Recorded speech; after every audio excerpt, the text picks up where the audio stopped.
키우에 대규모 공습을 가했습니다. 러시아는 젤렌스키 대통령이 건설적 협상에 나설 준비가 돼 있지 않다며 비난하고 미국과 우크라이나가 마련한 종전안에 대한 거부 의사를 미리 드러내고 있는 것으로도 보이는데요. 관련 소식들 조한범 통일연구원 석좌 연구위원과 함께 짚어보겠습니다. 어서 오십시오. 안녕하세요. 네, 안녕하세요. 예. 트럼프 대통령과 젤렌스키 대통령이 만나려고 하는데 직전에 러시아가 우크라이나 수도 키이우를 공습했습니다. 그러니까 에너지 시설도 망가진 걸로 확인이 되고 있고 지금 러시아, 우크라이나 종전 협상을 앞두고 있는 상황이라고 하는데 둘의 지금 상황은 정확히 어떤 거예요? 그러니까 현재 상황은 러시아가 우크라이나 영토의 5분의 1 정도를 장악하고 있습니다. 네. 그 면적이 남한 면적쯤 돼요. 예. 한 10만 제곱킬로미터 되거든요. 그런데 그중에 2014년 돈바스 강제 점령, 크림반도, 그다음에 돈바스 일부 지역에 친러 분리주의자들이 내전을 일으켜서 시로 지배하던 지역이 있거든요. 예. 이게 이제 2022년 2월 24일 러시아가 우크라이나 침공하기 이전의 땅이고 그 이후에 합친 게 이제 남한 면적인 거고. 그러니까 전쟁 이후 전면전 이후 러시아가 장악한 지역이 한 6만 제곱킬로 되거든요. 예. 근데 올해 30에서 40만 명 정도 병력을 또 장비를 상실하고 지금 러시아가 얻은 게 한 5천 제곱킬로미터밖에 안 돼요. 예. 많은 것처럼 보이지만 그러니까 어마어마한 손실을 감수하면서 조금씩 전진하고 있는 거거든요. 그러니까 지금 전투는 전략적인 전투, 대공세. 그러니까 전선을 뒤집을 만한 대공세는 우크라이나도 못하고 러시아도 못해요. 예. 그러니까 전술적인 전투만 벌어지고 있는 거고 여기서는 러시아가 우세한데 그러나 전선을 뒤집지는 못한다. 이 상황에서 지금 교착된 상황에서 예. 큰 흐름은 전쟁에 이제 종전이 있고 휴전이 있는데 예. 종전은 어렵고 휴전으로 가는 흐름이에요. 근데 휴전으로 가면은 만일 휴전하게 되면 마지막에 장악하고 있는 지역이 자기네 땅이 되거든요. 그때 스탑되는 거죠. 그렇죠. 예. 그러니까 최대한 영토를 먼저 확보하기 위해서 교전이 치열해지고 있고 두 번째는 휴전협상이나 종전협상 상황에서 우위를 차지하기 위해서는 상대를 압박해야 되거든요. 네. 그러니까 양측이 최대한 공세를 하고 있고 러시아가 특히 그러니까 양측이 지금 그 전과를 과장을 해요. 예. 그러니까 거짓말도 양측이 많이 합니다. 아. 그러니까 정확한 전황은 교착된 상태에서 러시아가 우세를 보이고 있다. 예. 그러나 러시아의 손실은 감당하기 어려운 정도다. 이렇게 정리될 수 있어요. 예. 그러니까 공습을 통한 압박으로 이제 표현을 해주신 건데 그러면 지금 최종 종전안을 앞두고 이 정도 수준의 압박은 실질적으로 종전안 마련에 어느 정도 영향을 끼칠 것인가 이런 생각도 듭니다. 어떻게 전망하십니까? 그러니까 예를 들면 드론은 우리가 이제 드론전이라고 그러지만 드론이 게임 체인저는 아니에요. 예. 왜냐하면 드론을 수백 기를 보내도 뭐 안타까운 일이지만 뭐 사상자 뭐 몇 명 이렇게 나오잖아요. 네네. 대규모 타격 능력이 없어요. 혼란이나 공포감을 조성할 수 있지만 전황을 뒤집지는 못해요. 그러니까 전쟁에 피로감을 주기에는 드론이 가성비가 매우 높죠. 그러니까 이 휴전이나 종전의 협상에 대한 압박용이지 예. 이게 전황을 뒤집지는 못해요. 그러니까 지금 왜 이 협상이 지지부진하냐면 두 가지가 핵심이거든요. 하나는 영토 문제. 예. 영토 때문에 전쟁의 원인이거든요. 특히 러시아가 점령하고 있는 5분의 1, 이 문제. 두 번째는 안전 보장이거든요. 이 두 문제에서 합의가 어려운 이유가 뭐냐면 지금 트럼프 대통령은 누가 옳으냐 그러냐가 아니라 전쟁을 빨리 끝내는 게 목적이거든요. 예. 그러니까 푸틴 편을 들어요. 왜냐 아무래도 칼자루를 푸틴이 쥐고 있으니까. 그러니까 푸틴은 러시아가 점령한 그 지역을 그대로 유지하고 러시아 영토로 상당 부분 인정받겠다는 게 협상 아니고. 네. 그런데 젤렌스키 입장에서는 그 안을 받을 수가 없어요. 왜냐하면 러시아 헌법에는 우크라이나 헌법에는 우크라이나 영토 변경은 대통령 권한이 아니에요. 예. 국민 투표로 하게 돼 있어요. 그러니까 젤렌스키 대통령이 지금 뺏긴 땅 5분의 1을 넘겨주면 바로 탄핵이고 바로 기소돼요. 예. 위헌이고. 그러니까 젤렌스키 대통령은 그 땅을 넘겨줄 수가 없어요. 그러니까 협상이 아예 안 되는 거예요. 그러네요. 근데 트럼프 대통령은 부동산 업자니까 이런 감이 없는 거죠. 그냥 땅 주고받으면 되는 거지 뭔 뭐 말이 많으냐 이런 얘기인데 그렇지가 않아요. 예. 그럼 푸틴 입장에서도 그럼 영토를 좀 넘겨주면 되는 거 아니냐? 푸틴도 안 됩니다. 왜냐하면 국제법적으로는 불법이지만 푸틴은 장악하고 있는 지금 지역 중에 크림반도와 지금 돈바스라는 계속 나오잖아요. 네. 도네츠크 루간스크주는 러시아 땅으로 합병을 해버렸어요. 예. 그러니까 국제법적으로는 불법이지만 러시아 헌법상 러시아 영토거든요. 근데 러시아 헌법에도 대통령은 러시아 영토를 넘겨줄 수가 없게 돼 있어요. 예. 그러니까 영토에서 일이 안 되는 거예요. 그러네요. 일단. 그러니까 종전이 안 됩니다. 네. 그러니까 종전하려면 땅에서 합의해야 되거든요. 네. 두 번째 안전보장도 안 돼요. 안전보장에 지금 우크라이나가 원하는 건 미국이든 나토든 우크라이나 땅에 들어와서 지켜달라는 거거든요. 예. 근데 푸틴은 절대로 그건 용납을 못해요. 아. 왜냐하면 우크라이나 땅에 나토군이 들어오는 순간 러시아 심장부까지 우크라이나 땅에 연결돼 있으니까 이 두 안에서 합의를 할 수가 없는 거죠. 그러니까 지금 계속 언론에 나오는 게 뭐 내일이면 될 것 같다, 네. 뭐 합의안이 나왔다, 만족한다, 거부한다, 그게 다 안 돼요. 예. 왜냐 영토에서 안 되고 안전보장은 안 되니까. 예. 네. 그러니까 종전은 어렵다. 예. 그러나 휴전은 다르거든요. 휴전은 땅 안전보장 필요 없거든요. 일단 싸움을 정지하는 거거든요. 예. 그러니까 휴전은 쉽지만 지금과 같은 합의안 가지고는 종전안에는 도장을 양쪽 다 못 찍는다. 이렇게 볼 수 있어요. 예.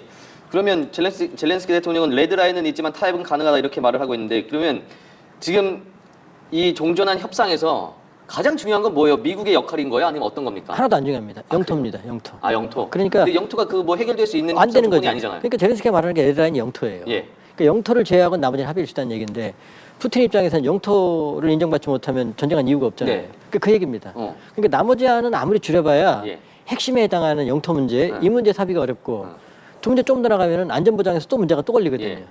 그러니까 지금 양측이 아무리 안을 조정을 해도 예. 핵심적인 안에서는 합의안이 나올 수가 없게 돼 있어요. 휴전은 가능해요? 그렇죠. 휴전은 법적인 문제가 없잖아요. 네.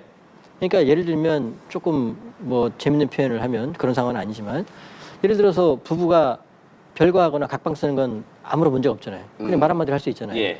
근데 이혼할 때는 어떻게 해요? 예. 양육권, 법적으로. 예. 재산 이런 거 다 합의해야 되잖아요. 네. 그거가 똑같은 겁니다. 음. 그러니까 지금 휴전은 각방 쓰는 거나 별거와 같은 거죠. 예. 근데 종전은 법적으로 다 정리를 해야 되는데 영토에서 이제 문제가 해결이 안 되는 거죠. 휴전은 그럼 가능성이 있어요? 휴전으로 갈 거예요. 네. 왜냐하면 일단 휴전하고 휴전이라고 써놓고 종전이라고 읽는 거죠. 예. 그게 이제 불행하지만 한 번 더 버전이죠. 아, 우리가 53년 7월 27일 날 휴전했지만 그 상태가 쭉 갈 수 있다. 지금 거의 전쟁 끝난 걸로 알고 있잖아요, 네. 국민 여러분. 근데 전쟁 끝난 거 아니에요. 지금 휴전 상태거든요. 그렇죠. 그러니까 우크라이나, 러시아 양측 지금 희생이 크지만 그러나 종전은 사실상 어렵다. 그러니 가장 쉬운 방법은 휴전이다 일단. 예. 그러니까 우크라이나 국민들도 러시아가 우크라이나 영토 5분의 1 장악한 거 용납 못한다. 이게 한 80% 돼요. 네. 그러나 실효집에 어쩔 수 없다. 그냥 이 상태에서 휴전하자. 이건 한 60, 70% 동일해요. 예. 그러니까 지금 지리하게 가지만 결국 모두가 만족할 수 있는 종전안은 어렵다. 그러나 네. 휴전은 당장할 수 있다. 부사한 적이 있거든요, 네. 일방적으로. 그러니까 휴전하고 늘리고 장기적으로 현상이 고착되는 거죠. 그러니까 러시아가 5분의 영토, 우크라이나 영토를 실효 지배하지만 인정 못 받고 예. 사실상 러시아 영토고 우크라이나는 법적으로 넘겨준 건 아니지만 언젠가 회복할 수 있다는 희망을 가지고 이 상태밖에 답이 없는 거죠. 예. 네. 종전으로 이르는 길이 참 쉽지가 않겠구나라는 생각도 들면서 그럼에도 불구하고 일단 휴전이다. 휴전은 그래도 좀 더 소홀하게 할 수 있다라고 말씀하셨는데 그래서인지 휴전에 합의한 국가들이 또 있습니다. 태국과 캄보디아가 지금 교전제기 20일 만에 휴전에도 합의를 하고 또 병력 동결까지 약속을 했는데 여기서 중요한 부분은 이건 것 같아요. 이게 잠깐만 멈춰가는 건지 아니면 실질적인 휴전으로 앞으로 계속 유지가 될지 이건 어떻게 보면 되는 겁니까? 일단 올해만 해도 3번 싸웠거든요. 예. 5월에 한 번 싸웠고 7월에 한 번 싸웠고 7월은 심지어 트럼프 대통령이 10월 26일 아세안 가서 중재까지 했는데 예. 또 터졌거든요. 3번. 그러니까 이번에 휴전을 했다 하더라도 일단 휴전하기로 합의한 거지 앞으로 어떻게 될지 모른다. 왜냐? 일단 근본적인 원인이 영토거든요. 여기도 네. 영토거든요. 계속 영토네요. 예. 이게 817km 태국 캄보디아의 이 국경선인데 이게 1907년에 캄보디아를 장악하고 있던 프랑스와 그때 태국의 시암 왕국이 협정을 맺었는데 이 영토 경계가 불분명해요. 네. 상당히 많은 부분이. 그러니까 이게 계속 지뢰밭이거든요. 근데 이 문제가 일단 해결이 안 됐거든요. 그러면 지금 상황에서 언제든지 재발할 수 있는 상황이고 예. 그다음에 또 하나는 지금 태국과 캄보디아가 국경 문제만 갖고 싸우는 것처럼 보이지만 사실 내부 문제들이 있거든요. 그러니까 캄보디아는 훈센이라고 하는 사람이 85년부터 2024년 무려 38년간을 독재를 했고 네. 지금 아들한테 물려줬어요. 그러니까 40년이나 합치면은. 근데 이 훈센 정권은 우리도 지난 8월에 우리 대학생 고문치사 사건이 있었잖아요. 네. 캄보디아 시아노크빌 스캠 단지에서. 예. 캄보디아의 카지노, 스캠, 더 넓게 관광 이쪽에 캄보디아 경제의 주축이고 예를 들면 그때 그 범죄단체 프린스 그룹이라고 잘 알려졌죠. 예, 예. 그 천스가 훈센 훈마네트 이 부자의 고문이었어요. 그러니까 훈센 정권은 이 범죄 카지노 여기에 밀접히 관련돼 있거든요. 근데 이게 꼭 우리 사태뿐만이 아니라 우리 한국 사태는 더 가속화한 거고 네. 중국이 단속화하고 또 태국도 계속 왜냐하면 캄보디아의 최대 카지노 고객이 태국 사람이었거든요. 그래서 압박을 하니까 흔들리기 시작했거든요. 그러니까 이 흔들리는 민심과 경제에 대한 불만을 외부 갈등으로 이 눈을 돌리려고 했다는 게 이제 그 캄보디아 내부 정세예요. 예, 예. 그러니까 왜냐하면 지금 벌써 우린 캄보디아 얘기 안 나오지만 캄보디아 안에 민족주의가 막 고양되면서 막 청년들이 자원 입다고 막 이러고 있거든요. 반태국 감정. 예. 태국 안에도 또 상황이 뭐냐? 지금 아누틴 총리가 2월 8일 날 조기 총선하게 돼 있거든요. 원래 안희정 총리가 전력 기반이 없기 때문에 집권할 때 조기 총선을 지금 약속했어요. 예. 근데 이 사람이 지금 뭐 그 도덕성이 문제가 생겨서 지지율이 폭락하고 있거든요. 근데 태국하고 캄보디아는 체급이 다르기 때문에 전쟁하면 태국이 일방적으로 이겨요. 그러니까 전쟁이 일어나면 이 아누틴 총리 한 기반이라고 할 수 있는 군부에 대한 태국 군부에 대한 지지도가 급속히 올라가요. 네. 그러니까 태국은 탁신이라고 하는 우리한테 유명한 예. 거기 4명의 집안의 총리를 했거든요. 이 집안뿐만이 아니라 서민층, 그 다음에 이제 군부와 왕당파, 왕정, 기득권층 나눠 있거든요. 아누틴 총리는 보수파거든요. 그러니까 전쟁이 일어나면 태국 군부에 대한 지지도가 막 올라가요. 그러니까 2월 8일 날 선거에서 태국 군부는 예. 더 지금 싸우면 싸울수록 지지도가 올라가니까요. 그러니까 양쪽 다 국내 문제까지 있거든요. 그러네요. 그러니까 이번에 도장 찍었다고 그래서 예.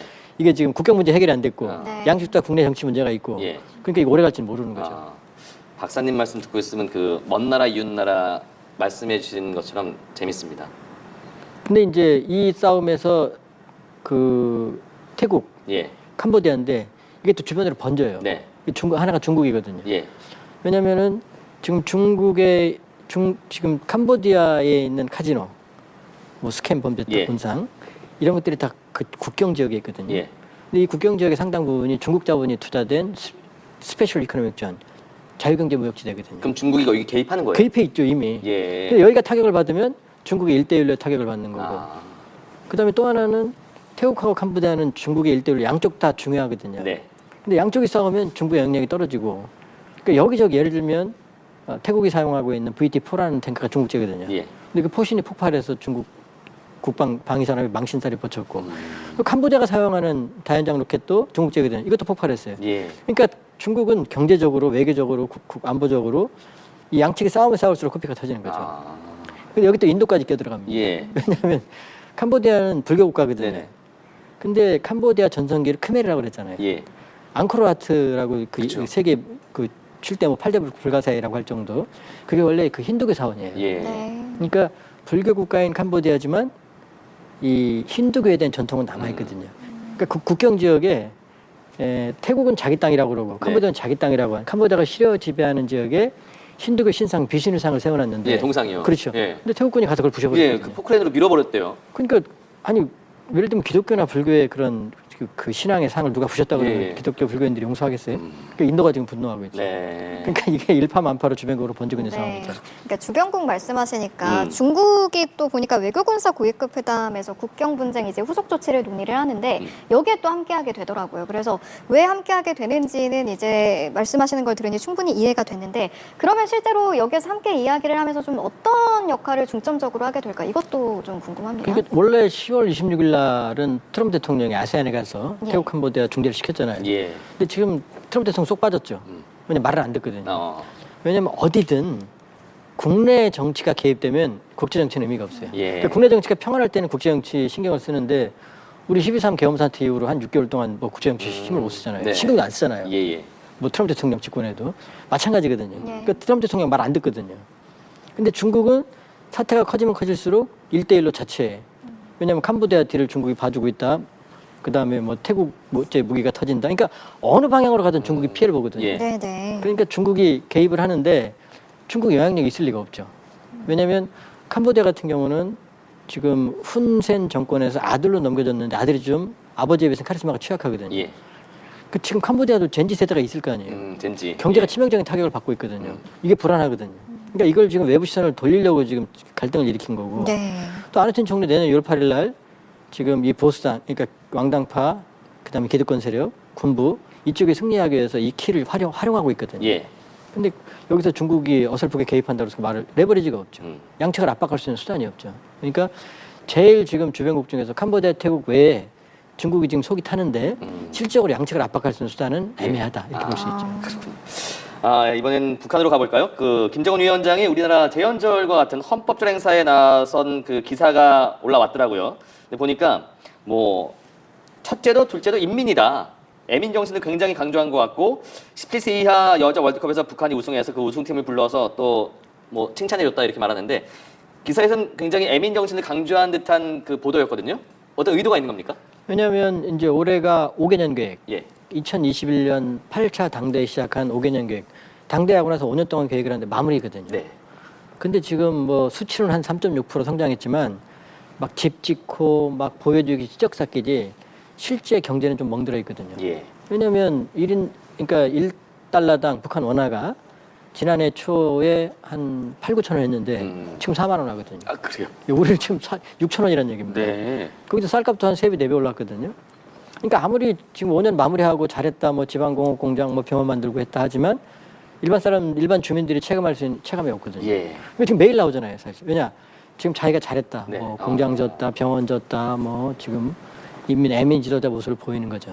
그러니까 지금 연말로 가고 예. 올해 마무리 짓고 내년에 이제 9차 당대 초에 하기로 이제 이미 예고했거든요. 예. 그러니까 5개년 계획을 마무리했는데 김정은 정권이 내세울 수 있는 치적이라는 게 별로 없거든요. 네. 그러니까 뭐 그 되지도 않는 8,700톤짜리 핵추진 잠수함, 예. 그건 뭐 상식적으로 말이 안 되는 거거든요. 네. 저렇게 공개하지도 않아요. 실제로 능력이 네. 있다면 그런 걸 보여주고 그다음에 여러 가지 행보를 하면서 이제 헌법들까지 나와서 애민 지도자 모습을 보여주는 거죠. 그러면 근데 북한 그 주민들은 그렇게 애민의 모습을 보여주면 현실이 어려운 거는 수십 년 동안 이어지고 있는 상황인데 그걸 받아들이는 거예요? 그냥 그러려니 하죠. 아, 그래요? 그 정도? 그러니까 뭐 마오쩌둥이 권력은 총구에서 나온다고 그랬지만 그건 예. 틀린 말이고 권력은 지갑에서 나오고 네. 사람들이 경제가 좋아야 되거든요. 예. 그러니까 뭐 미국의 옛날 대선에 뭐 바보야 문제는 경제야 이런 말이 있듯이 그러니까 아무리 저래도 사람들도 인내의 한계점이 있거든요. 네. 그러니까 탈북민들이 전하는 북한 내부 소식을 들여다보면 지금 아주 안 좋아요. 아, 그러니까 수치는 나쁘지 않는데 네. 이게 자원의 왜곡이죠. 네. 그러니까 김정은식 치적삭 해서 원산갈마 해양관광지구 5만 세대 살림집 지방 공장 뭐 병원 막 이렇게 지니까 성장률은 올라가는데 예를 들어서 지난해 건축이 12% 성장했거든요. 예. 그럼 전기가 수소도 올라가야 될 거 아니에요. 전기가 수소는 0.9%예요. 이 같이 안 가는 거죠. 그러니까 예. 체감 경기는 아주 나쁘죠. 그러니까 네. 저렇게 보여줘야 되는 거죠. 그러니까 김정은 위원장의 이제 공개 활동을 보면 이제 9년 만에 실제로 최다 활동을 하고 있다라고 하거든요. 그러면 이제 말씀하신 걸 고려해 보면 연장선상에서 국내의 어떤 경기나 여론이 이제 안 좋아질 수 있기 때문에 노출 빈도라도 늘리는 것이다. 뭐 이렇게 이해하면 되는 거네요. 그렇게 볼 수 있죠. 올해가 마지막 회니까 특히 이제 원래 평양은 그나마 좀 사는데 네. 지방은 아주 열악하거든요. 아. 저도 지방에 옛날에 가보면 예. 조금 심하게 말하면 조선시대나 일제 강점기 영화 찍을 때는 세트가 필요 없어요. 거의 민속촌 같은 네, 그냥 찍으면 됩니다. 어. 그러니까 아주 열악하죠. 예. 그러니까 본인도 말했어요. 한 세대 뒤져 있는 생활이라고. 그러니까 지방 발전 정책을 대대적으로 이것도 원래 계획은 없던 거거든요. 그러니까 지난해에 이어서 올해까지거든요. 예. 그러니까 건축 토목이 뭐가 그 독재자들이 왜 좋아하냐면은 보여줄 수 있거든요. 그 눈에 보이니까. 경기는 이게 경제 성장은 어렵거든요. 예. 그러니까 올해 그런 면에서 마무리해니까 특히 이제 그 현장 행사, 현지 지도 이게 제일 많거든요. 예. 그러니까 지방 발전, 그다음에 본인의 업적 과시 이런 쪽의 행보가 이제 집중적으로 늘어난 거죠. 그러니까 마무리하기 위해서. 예. 그런 점에서 보면은 올해 행보가 그다음에 이제 국제적으로 중국도 갔고 네네. 외교 행사, 뭐 전화 통화까지 이런 것도 연일에서 많이 늘어났어요. 그러니까 올해 이제 빈도가 많이 늘어난 거죠. 알겠습니다. 여기까지 들으면 되겠습니다. 조한범 통일연구원 석좌 연구위원과 함께했습니다. 고맙습니다. 고맙습니다.